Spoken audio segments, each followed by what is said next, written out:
Do you know the world electricity consumption in recent years? Due to the population growth and rapid development of technologies, the world electricity consumption has increased significantly. The increment of electricity increased 3% annually from 2000 to 2018. But do you know what is the source that produces electricity? The major source is oil, coal, and natural gas. All these are non-renewable energy, which is not environmental friendly and will cause impact to our environment such as greenhouse effects and global warming. Thus, how we are going to solve this problem? Every day, people are generating waste. And do you know the exact figure of the waste generated by us?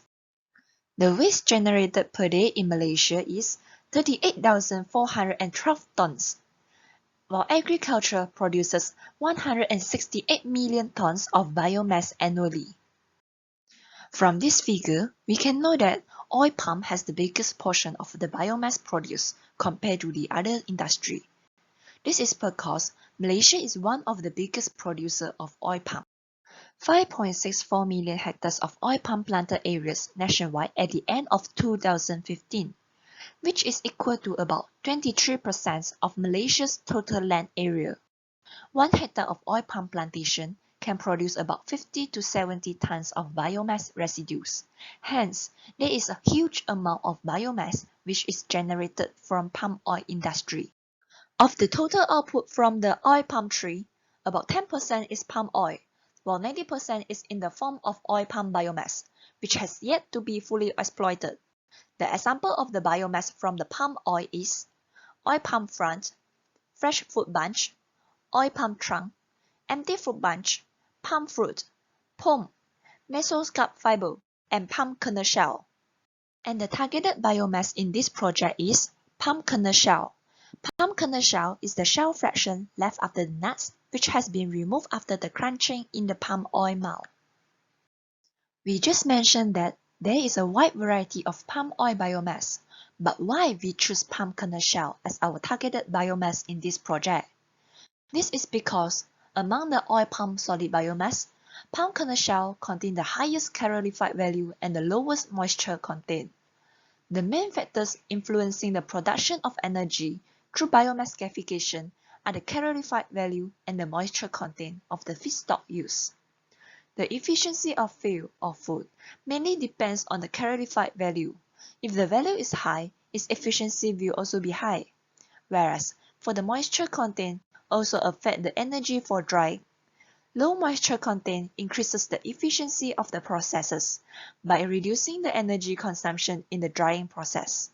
Therefore, we want to introduce the palm kernel shell gasification with combined heat and power system to transform the biomass to energy form.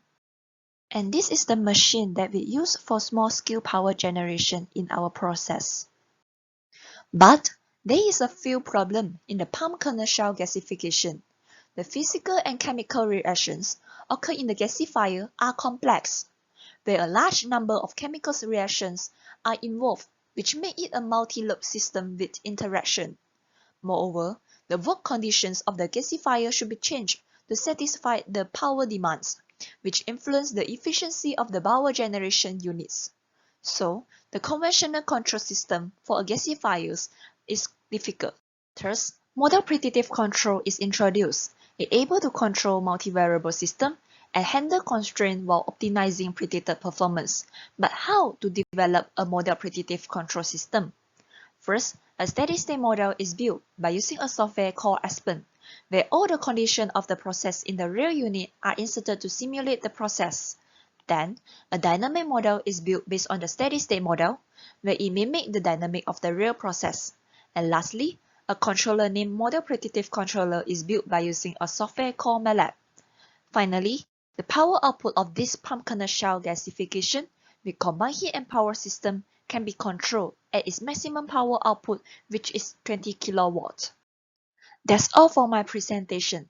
Thank you.